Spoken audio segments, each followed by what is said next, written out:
Muito bem, bem-vindo a todos à nossa oitava aula do curso Roma, a Civilização Eterna. Vamos hoje aí tratar das guerras macedônicas e gregas e, enfim, também contra o reino Seleucida. Vamos continuar da onde nós tínhamos terminado a aula passada. Para efeitos, acho que melhor de estética e tal, inclusive, eu vou tentar experimentar aqui fazer vocês só vendo as imagens que eu estou projetando e só ouvindo a minha voz.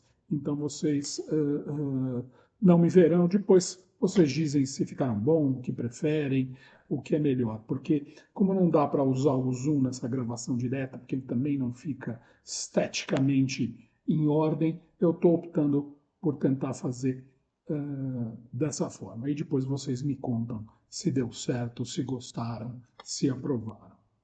Então vamos lá, vamos começar a aula sem mais delongas.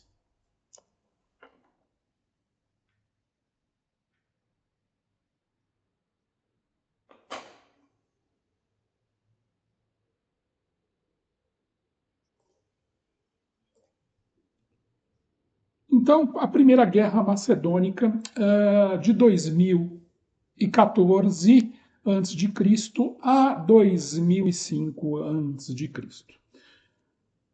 Os romanos interceptaram então um barco que transportava o esboço de um tratado entre o Filipe V da Macedônia, esse aqui da moeda à nossa esquerda,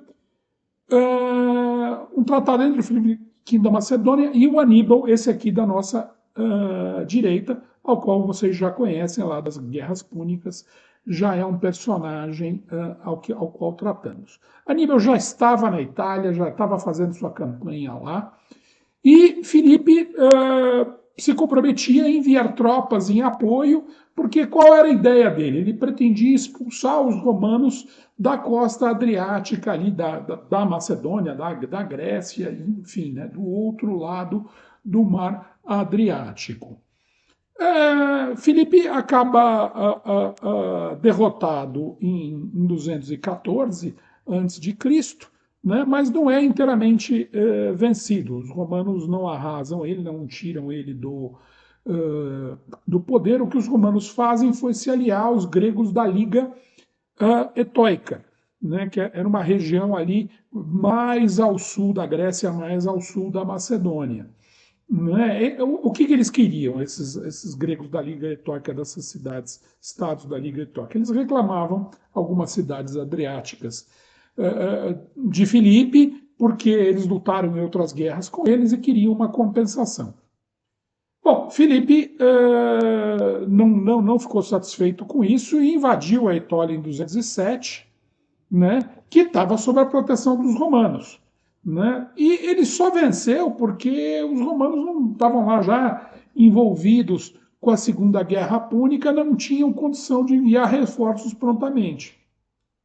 Então os etólicos acabaram se rendendo e pediram a paz, né? Enquanto os romanos acabaram por estabelecer aí um novo acordo com o Filipe V na Macedônia, da Macedônia, um acordo que mantinha as coisas como estavam, o status quo de cada império. Né? Naquele momento era muito mais importante, né, para os romanos manter o Filipe ocupado com outras questões do que deixar que ele ajudasse o Aníbal, que estava lá fazendo bagunça na Península Itálica. Então, obviamente, isto foi o que os romanos fizeram e, sem dúvida nenhuma, essa foi uma coisa realizada com bastante acerto. Bom, vamos seguir aqui para a Segunda Guerra. Opa, desculpa, perdão. Segunda Guerra Macedônia.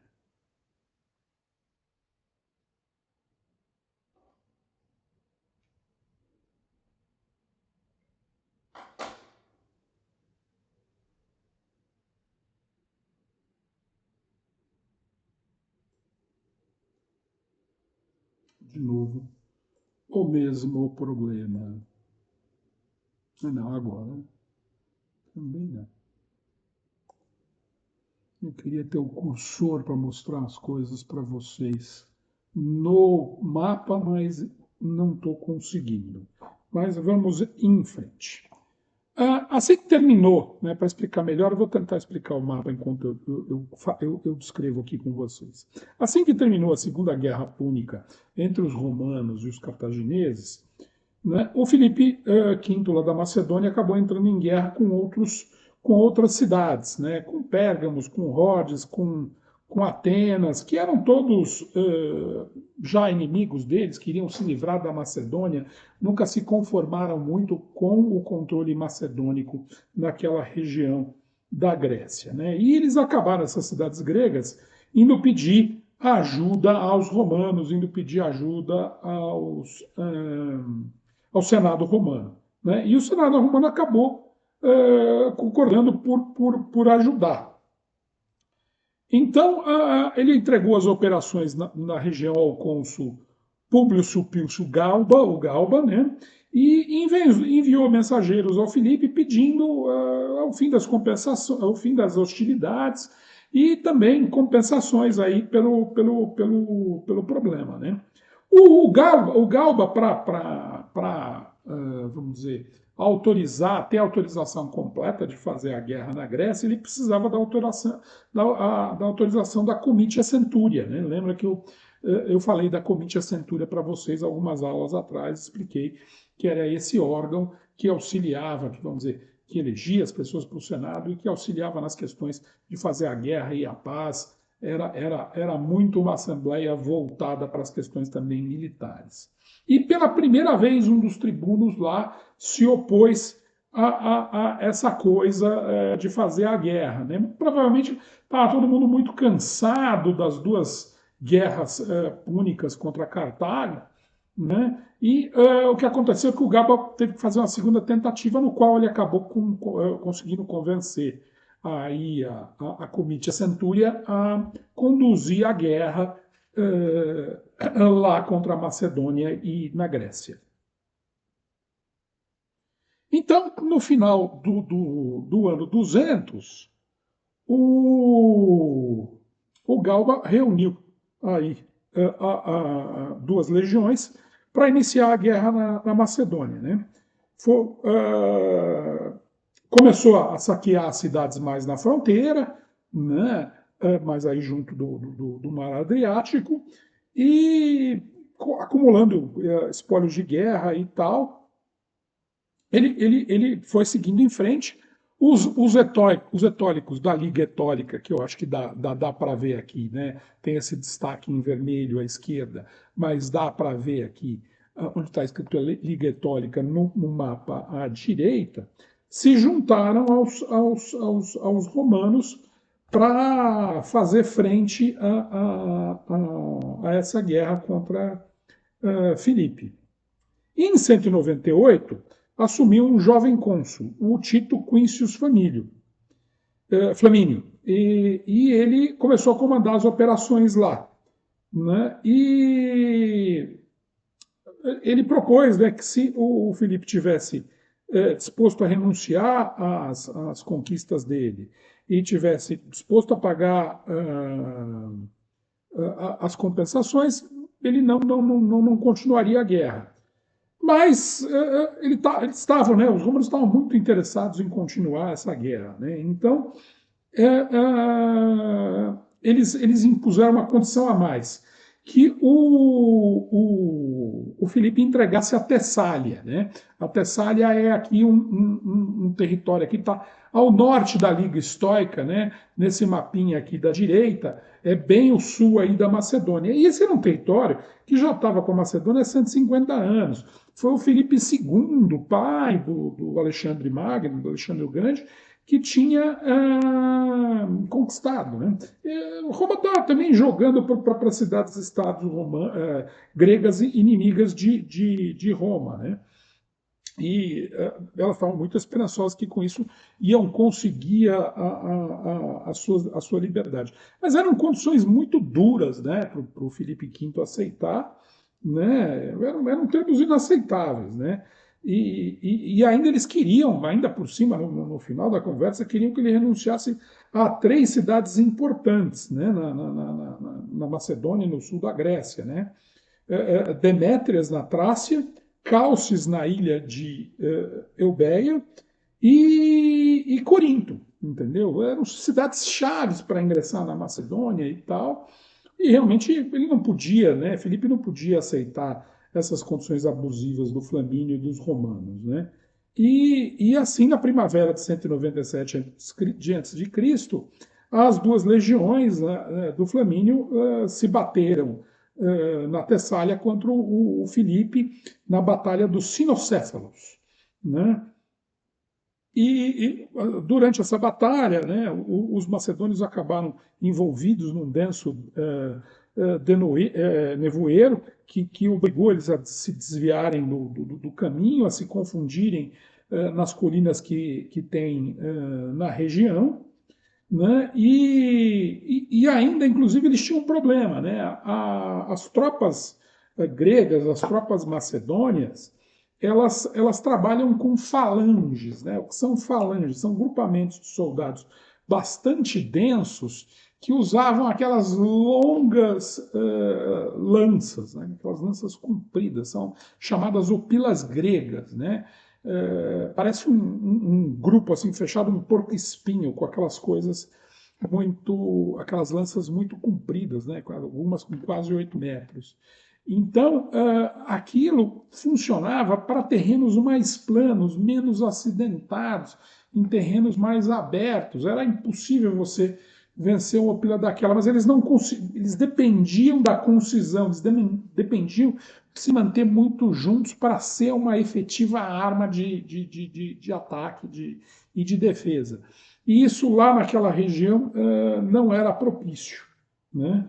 E aí eles tiveram que abrir e os romanos conseguiram romper as suas alas, né? E o exército macedônio foi cercado e devastado, né? Essa batalha deixou claro, né, a superioridade das legiões romanas, inclusive porque elas tinham, né, elas trabalhavam com espadas mais curtas e tal, e trabalhavam com grupos menores de soldados e com melhor, vamos dizer assim, jogo de cintura no campo de batalha, né? Elas podiam ir de um lado para o outro, mesmo com as dificuldades do terreno e tal. Então elas eram muito mais fáceis, né, nesses terrenos acidentados, elas eram muito mais versáteis. Essa é a palavra que eu queria achar e não estava achando. Então, diante dessa derrota aí forte que o Felipe V teve, ele não teve outra alternativa senão aceitar aí as condições de paz que os romanos estavam oferecendo para ele, né? E, e então ele teve que entregar, né, as cidades que os romanos queriam, firmar um tratado e mesmo desse modo se aliar, né, aos romanos, né? E porque Roma realmente não estava preocupada em tomar a Macedônia e enfraquecer totalmente Filipe, né? Ela queria muito mais que Filipe fosse um aliado e dificultasse os planos do reino Selúcida, né? Que nós estamos vendo aqui nesse mapinha à direita em amarelo, né?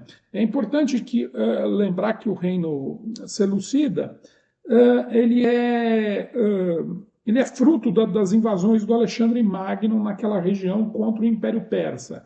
Então, ao mesmo tempo que ele é um herdeiro do Império Persa, por causa das populações e tudo mais, ele é um herdeiro também de Alexandre, porque foram seus generais, seus sucessores que lá ficaram e deram continuidade a esse reino seleucida naquela região, né? Mas isso não quer dizer que eles perderam o apetite pelas terras da Península Grega, pelas terras mais a oeste deles, né?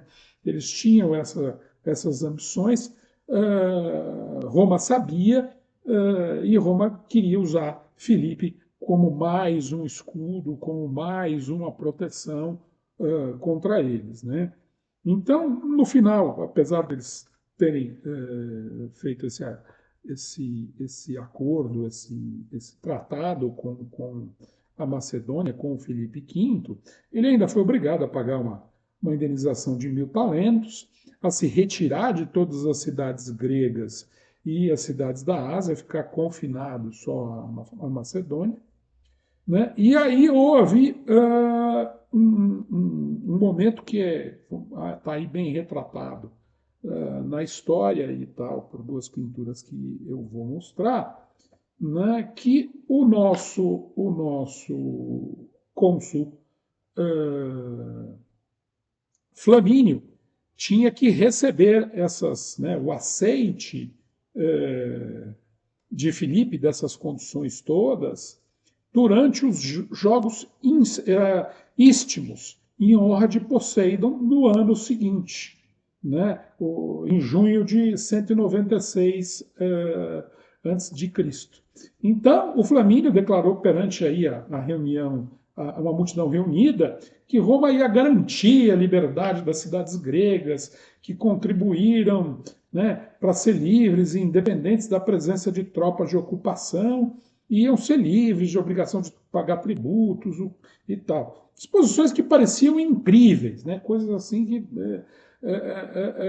Titus Quintus Flaminius prometeu coisas inacreditáveis, né? Então, inclusive, o Plutarco conta que os gregos lançaram um tal grito de júbilo tão espetacular, tão satisfeitos com isso aí, que os corvos que sobrevoavam lá os jogos, aquele pedaço, caíram mortos, né? Então, vocês podem ver aqui da pintura aqui os corvos, né? O Flamínios aqui fazendo o discurso para os gregos, né? Essa é uma obra do Jean-Pierre Saint-Ours, um suíço, né, que nasceu em 1752, morreu em 1809. Essa obra é de 1780 e ela se encontra hoje no Los Angeles County Museum of Art, né, o Museu de Arte de Los Angeles, né, do Condado de Los Angeles. É da coleção deles. Eu não. Ah, não, tá, tenho aqui, desculpa. É uma obra bem grande, né? Tem 3,5 metros de altura por quase 8 de largura, né? Então é uma obra de um belíssimo tamanho, essa aí, que representa esse discurso do Titus Quintus Flaminius nesses Jogos Istmos, né, em 196 a.C., concedendo liberdade aos gregos. E você tem uma outra obra, né, tratando da mesma coisa, já feito por um italiano, um siciliano, o Giuseppe Iquitui, né, ele é de 1834 a 1911, né, ele é de Catânia, na Suíça. A obra é de 1878, está numa coleção privada em Palermo, né, na cidade de Palermo, capital da Suíça, da Síria, e não consegui achar em lugar nenhum menção ao tamanho dela, né, e outros dados. Mas, enfim, o Flamínio cumpriu a sua palavra, né, e retirou as tropas, né?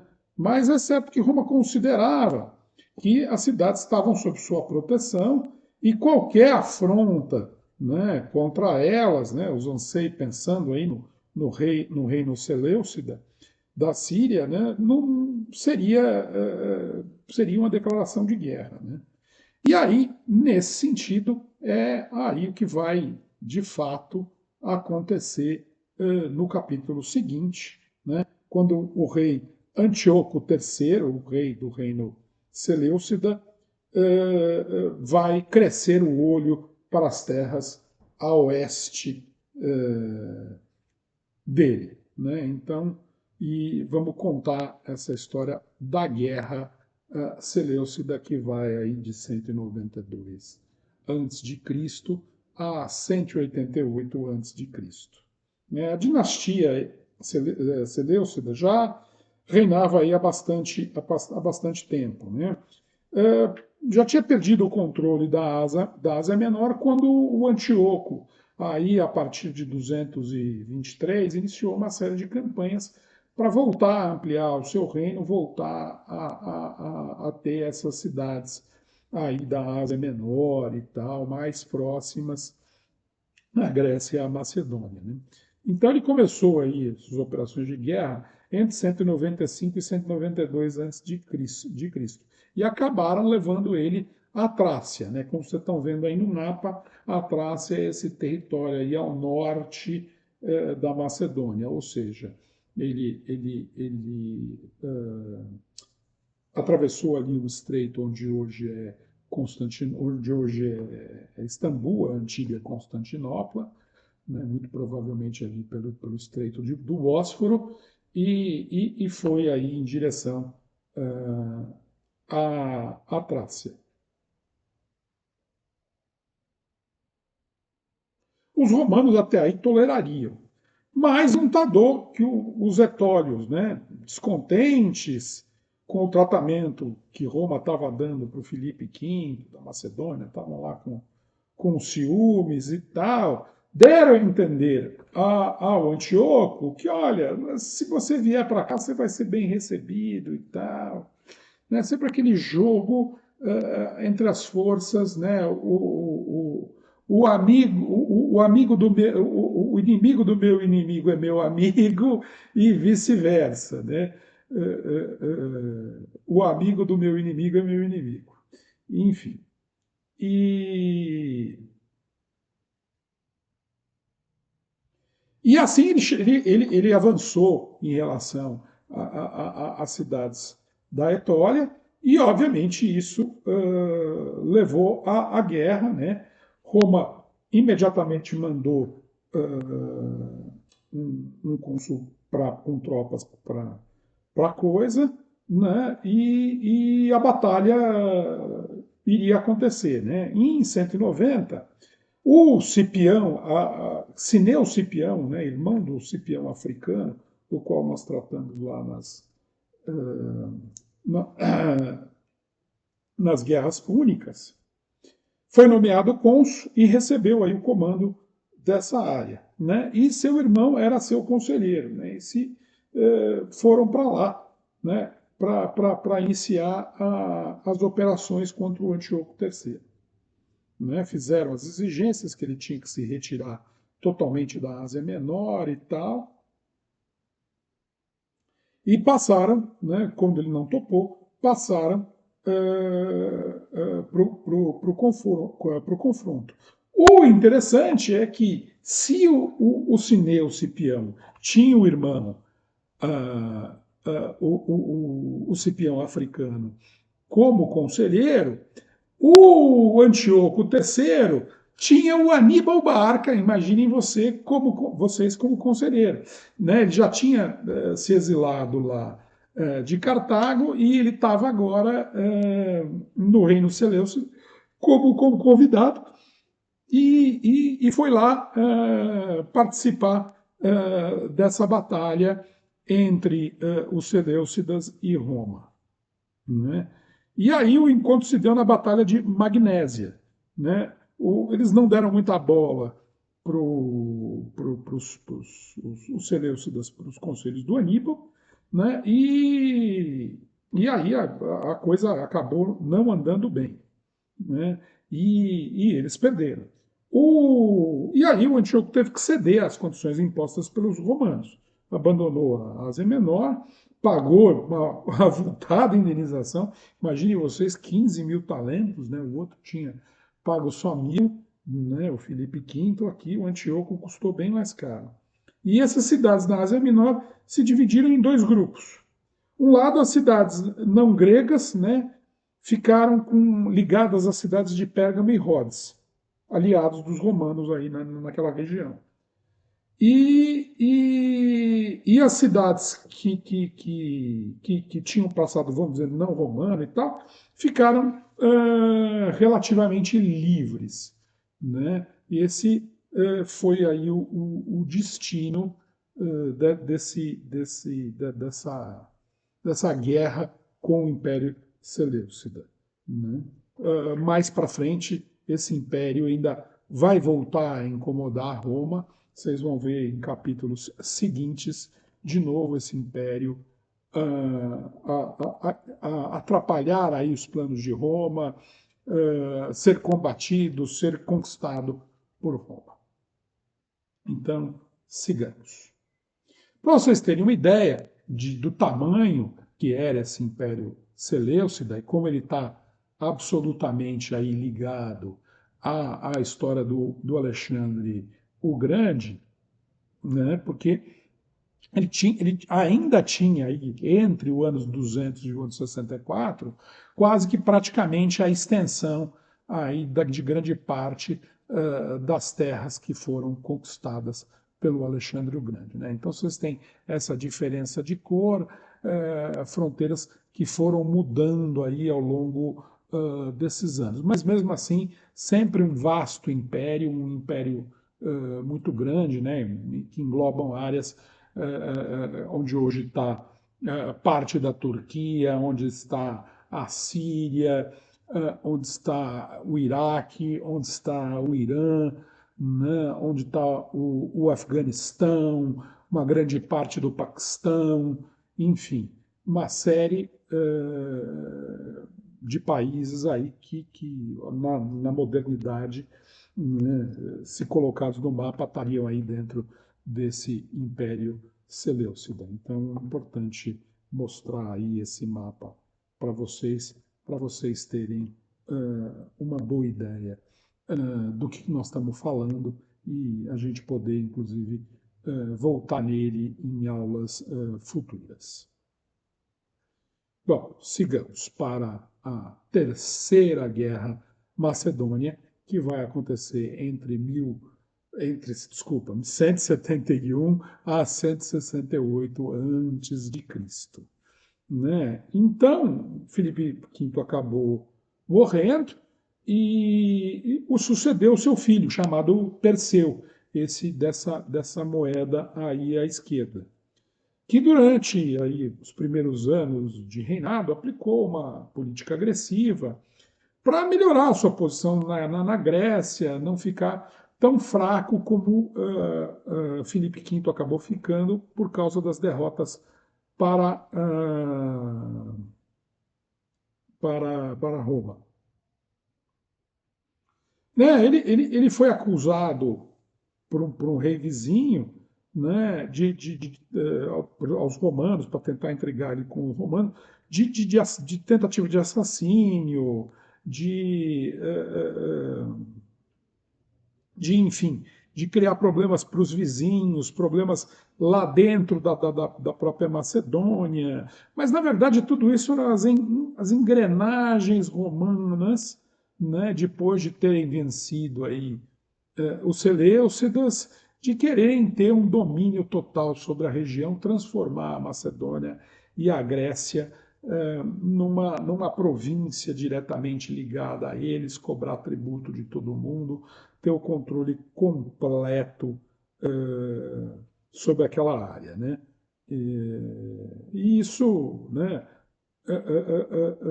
Durante o inverno não se fazia guerra e tal, e os romanos foram ganhando tempo para preparar os aliados da região e reuni-los para uma guerra definitiva contra a Macedônia. E ela eclodiu finalmente aí na primavera, depois do inverno, como eu estava dizendo, 171 a.C. Né? Mas os romanos tomaram uma invertida numa batalha, né? A batalha de Calínico, que é essa aí que está representada. Né? Então você vê aí que tem um monte de feridos e tal. Eles se deram mal nessa primeira batalha, não foi um bom negócio. Né? No ano seguinte, aí, os confrontos continuaram, né, sem que os romanos aí obtivessem grande progresso. E a situação só foi revertida quando chegou um novo cônsul, Lúcio Emílio Paulo, que assumiu o comando, né, aí já em 168 a.C., né? Ele era, curiosamente, ele era um homem de mais de 60 anos, mas e já tinha sido cônsul em Roma. Mas graças à sua competência e etc., e o Senado e as lideranças romanas acreditarem que ele poderia resolver a questão, ele foi obrigado aí a assumir o cargo pela segunda vez, né, quase 15 anos depois da primeira vez, para vocês terem ideia. Pois precisava de alguém com a experiência e a visão dele. E eles estavam certos, né? O Paulo acabou ganhando o cognome de Macedônia e acabou por derrotar Perseu na Batalha de Pídna, né? Na qual ele conseguiu eliminar, matar 20 mil soldados da Macedônia e tomar como cativos mais de 6 mil, né? Que foram transformados como escravos, com certeza. Humilhado, o Perseu foi feito prisioneiro também e ele teve que desfilar na cerimônia de triunfo do cônsul, né, do cônsul Paulo, em Roma, né, onde foram exibidas as riquezas do tesouro macedônio, né, tudo que eles tinham tomado aí no butim e no espólio das cidades em volta. E, no total, eles fizeram cativos 150 mil pessoas como escravos. Imagine o lucro, né? Como os escravos também eram vendidos e tal, comercializados. Imagine o lucro de tudo isso, né? Então, você tem aí, agora vou mostrar duas obras de arte aí falando sobre esses fatos, né? Essa primeira aqui é o Perseu, né? Esse que está aí de joelhos, né? Se rendendo ao Emílio Paulo, que está aí sentado, né? Com uma espécie de capacete militar e tal. É uma obra do francês Jean-Pierre Pierron, de 1802. É um francês que nasceu em 1744 e morreu em 1814. Foi um dos primeiros a replicar os princípios clássicos da composição e tal, abandonando aí o barroco que vinha vigindo e iniciando, aí sendo um dos primeiros a iniciar o classicismo. Essa obra hoje está no Museu de Belas Artes de Budapeste e eu também não consegui aí maiores detalhes sobre o tamanho dela, as dimensões dela. Mas é uma obra bem bonita. Gostei de trazer essa obra também. E a outra obra é justamente o triunfo, né, em Roma do Emílio Paulo, né, do Carlo Verdetti, né, uma obra de 1798. Né. O Carlo Verdetti eu já trouxe aqui, vou mostrar para vocês a obra que eu já trouxe aqui, e ele fez outras obras famosas que muitos de vocês vão conhecer. Ele nasceu em 1758, morreu em 1836, também é um bom exemplar aí desse classicismo francês do final do século XVIII, princípio do século XIX, né? São obras bastante bonitas, bastante interessantes, né? Eu já falei para vocês dessas cerimônias aí de triunfo, mas não custa aí a gente repetir e reprisar, porque elas são muito importantes, né? Então eram cortejos de celebração de vitória, né? Eram manifestações militares e políticas, né? Como eu sempre digo para vocês, as questões políticas e militares, a carreira política e a carreira militar estavam absolutamente unidas, congregadas na vida romana, né? Uma coisa era absolutamente indistinta da outra. Então, você, para celebrar, você, um cônsul, um procônsul, para celebrar um triunfo, você tinha que ter a autorização do Senado, você tinha que ter a bênção das lideranças, né? E só estava realmente reservada essa honraria para aqueles magistrados, né, cônsules, procônsules, que tinham o poder de império, né, os pretores também, né, e aqueles que são censores e depois podem voltar a ser cônsules, enfim, o topo da carreira política e militar em Roma. Né? Então, quando eles tinham essa vitória, eles tinham essa autorização. Então, o que acontecia? Esse cortejo, ele vinha de fora da cidade, ele vinha lá pelo Campo de Marte, né, que na época era fora da cidade, principalmente na época da República, né, onde depois vai ser construído lá o Panteão, se você lembrar, se vocês lembrarem, também é nessa região aí que se reunia a comitia centurata, né, porque tinha que ser fora da cidade, porque eles se reuniam com as suas armas e tal. Então, o cortejo vinha de lá para entrar na cidade. E o general vitorioso, né, o cônsul, enfim, o magistrado vitorioso, vinha num carro dourado, como vocês estão vendo aí, puxado por uma quadriga, né, por 4 cavalos, sempre vestido com a sua toga púrpura e com a cara pintada de vermelho, acompanhado sempre de um escravo, né, que segurava a sua coroa sobre a sua cabeça, né, a sua coroa de louros, e que lhe recordava sempre, né, cochichando ao ouvido, que ele era simplesmente um homem para ele não se deixar inebriar pela aquela honraria, aquele verdadeiro, como é que a gente diria, carnaval, né? No bom sentido da palavra carnaval, um desfile. Então, na frente da procissão participavam todos os outros magistrados e senadores, né? E depois era exibido o espólio, os sacrifícios, e os sacrifícios iam ser feitos no final. Né? Eles vinham para o campo de Marte e terminavam no Capitólio, né? Davam lá uma volta pelo Fórum Romano, e terminavam no Capitólio, onde eles iam fazer um sacrifício ao Júpiter Capitolino, né? Oferecendo a vitória. Né? Então, esses animais que iam ser sacrificados passavam também no cortejo. Né? E aí, com o fim da República, né, essas cerimônias de triunfo ficaram limitadas aos membros aí da família imperial. Né? Vetaram que outros generais tivessem esses favores aí do povo. Né? Então, isso é bastante importante falar sobre o triunfo e lembrar vocês o que é, como funcionava, enfim, todas essas questões e condições. E agora vamos voltar aqui ao Carlo Verdet, para vocês saberem, lembrarem de quem ele é, que vocês já viram pintura dele aqui no curso, e com certeza viram pintura dele nos livros de escola.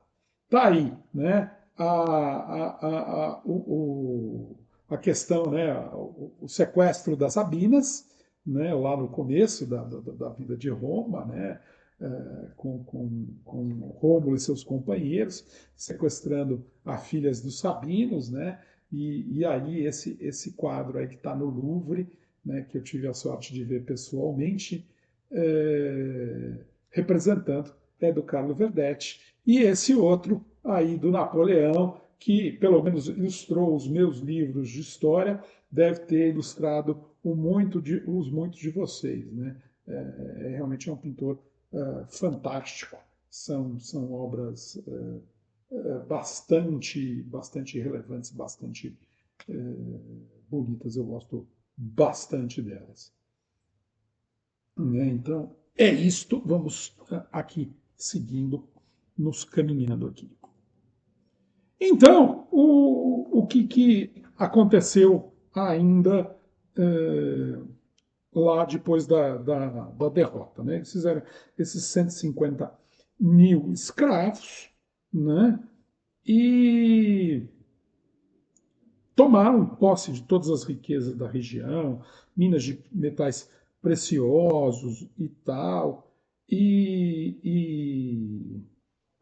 e esses escravos todos, e eles dominaram, né, acabaram, queriam transformaram a Macedônia em província, né?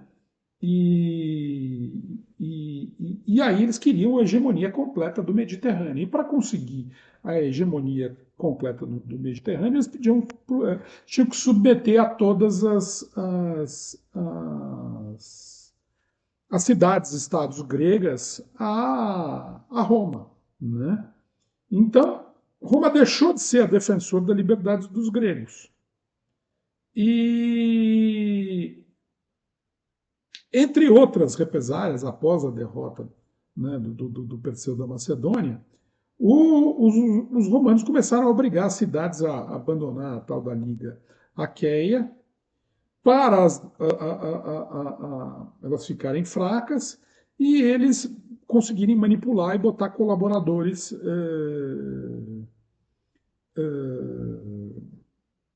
governantes colaboradores deles. Né?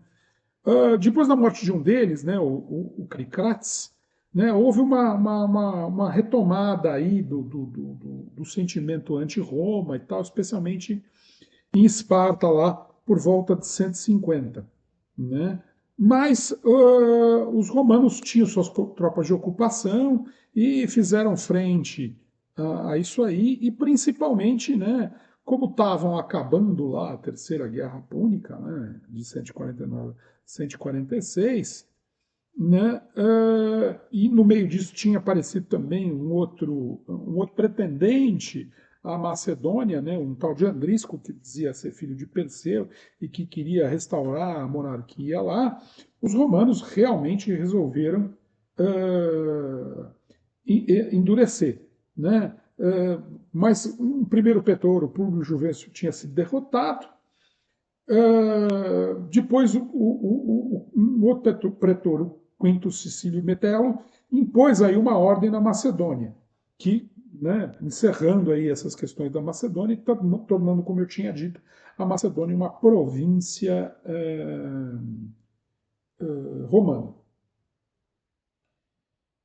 E aí, quando estava resolvida essa questão, né, a Esparta se separou aí daquela liga, né,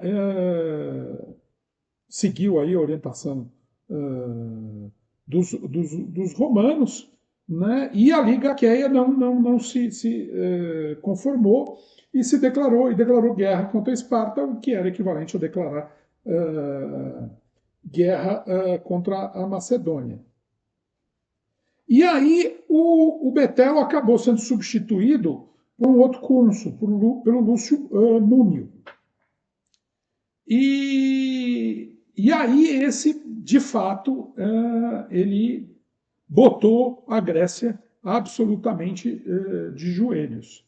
Ele derrotou a Liga Aqueia e, no processo, ele destruiu Corinto do mesmo jeito que Roma destruiu lá também no mesmo ano a Corinto. O Múmio destruiu aí a cidade de Corinto, né, acabando completamente com ela e transformando, né, as cidades-estado gregas, se não formalmente em províncias, uma província separada aí da Macedônia em relação a Roma, mas em território absolutamente grego. Né? Novamente, milhares de pessoas foram feitas escravas, foram levadas para Roma e tal, e Roma estabeleceu uma hegemonia completa na Macedônia e na Grécia. Né? Não teve mais aí opositores e incorporou em definitivo toda aquela região aos territórios romanos, né? A obra que nós estamos vendo chama-se A Última Noite de Corinto, de 1870, obra do Tony Robert Fleury, né, apesar do nome é um francês, de 1837 a 1911, muito conhecido aí por retratar obras históricas, né? Essa obra está no Museu d'Orsay.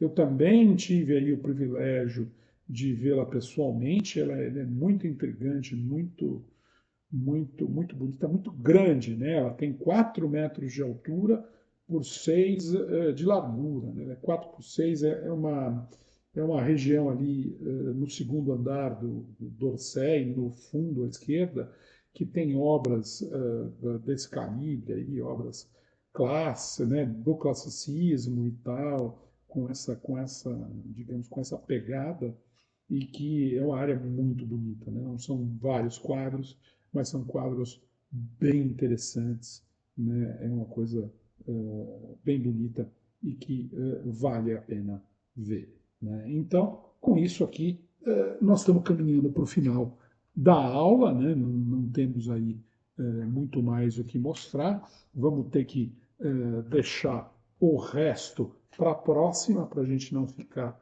com esta coisa muito quebrada, né? Para a gente poder, enfim, refletir aí melhor sobre esse crescimento militar de Roma, né? E na próxima aula nós vamos começar a uma queda, se não da força de Roma, né? Nós vamos descrever a queda da República, né? A transformação, os primeiros fatos que começaram a gerar uma estabilidade política muito grande em Roma e começaram a gerar o caminho, né, que vai, no século I a.C., levar a Roma da República ao Império, e aí uma série de personagens importantíssimos, como os irmãos Crasso, como Júlio César, como Pompeu, como Marco Antônio, como o próprio Otávio, como Cícero, enfim, é uma infinidade de personagens que vocês vão ver a partir daqui, e aí um momento já muito retratado pelo cinema, um momento muito retratado por obras de ficção, né? Começa a ficar uma Roma antiga mais familiar a todos, mais interessante, mais envolvente. Mas era fundamental trazer essa trajetória para entender, né, o que foi da fundação, o que foi o período republicano, né, como é que tudo isso se construiu, né, para a gente poder entender a importância desta virada no século I.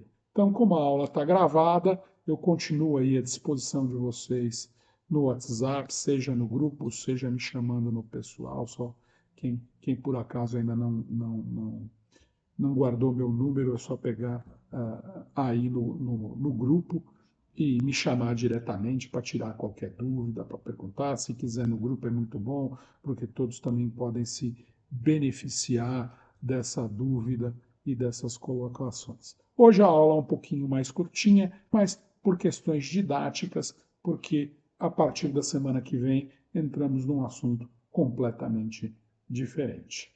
Agradeço a todos aí o prestígio, né? Espero que todos aproveitem e deixo o meu grande abraço a vocês. Até a próxima.